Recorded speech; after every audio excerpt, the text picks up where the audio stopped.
محمود خان اچکزی صاحب، اسٹیج پر بیٹھے ہوئے مہمان گرامی، پاکستان تحریک انصاف کے مرکزی سیکرٹری جنرل عمر ایوب صاحب، پاکستان سنی اتحاد کے رہنما صاحبزادہ حامد رضا صاحب، وحدت المسلمین کے رہنما علامہ راجہ ناصر عباس صاحب، جماعت اسلامی کے صوبائی امیر ڈاکٹر عبدالرحمان صاحب، پشین اور ارد گرد علاقوں سے آئے ہوئے سیاسی کارکنان،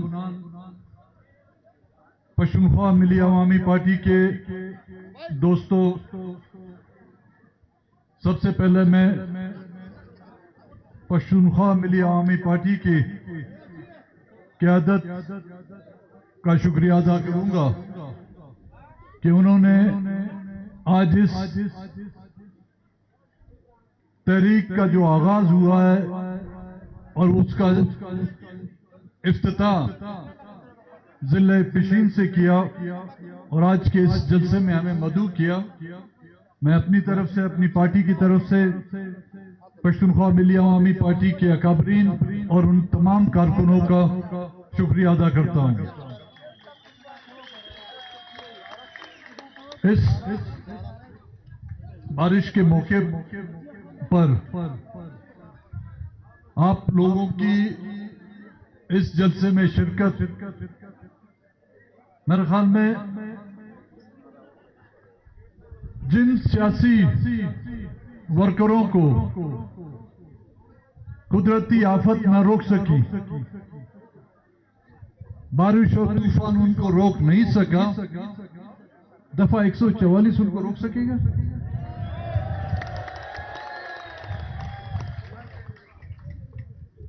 بلوچستان سے تعلق رکھنے والے وہ تمام سیاسی کارکنان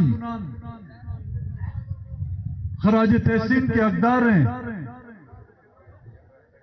جنہوں نے سخت ترین مارشل لاؤ کا مقابلہ کیا۔ بلوچستان کے لوگوں کو سخت ترین آمروں کے مارشل لا نہیں روک سکے، اپنی قومی جدوجہد کے لیے، اپنی مٹی کے ساتھ محبت کے لیے، اپنے وطن کی محبت کے لیے ان کو فوجی آپریشن نہ روک سکا، ان کو چھاؤنیوں کے عقوبت خانے نہیں روک سکے، تو اس حکومت کو کا دفعہ 144 کیسے روک سکے گا ان کو؟ ایوب صاحب نے کہا کہ بلوچستان حکومت، میں اس کو بلوچستان حکومت نہیں سمجھتا بھائی، نہ ہی مرکز میں بنی ہوئی حکومت کو میں پاکستان کی حکومت سمجھتا ہوں، یہ اسٹیبلشمنٹ کی حکومت ہے۔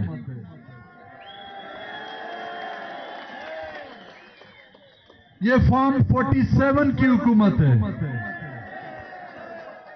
یہ ایک نام نہاد الیکشن کمیشن کی حکومت ہے جس کو 8 فروری کو مینڈیٹ چوری کر کے آپ ایک مرغی چور کو تو گرفتار کر سکتے ہیں،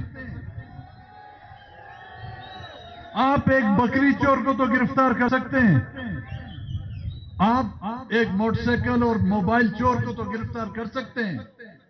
خدا کے بندے، انہوں نے ملک کی عوام کا مینڈیٹ چور کیا، مطلب کسی کو اس کی حق کی رائے دہی کا جو اختیار دیا گیا تھا وہ چوری کیا گیا ہے۔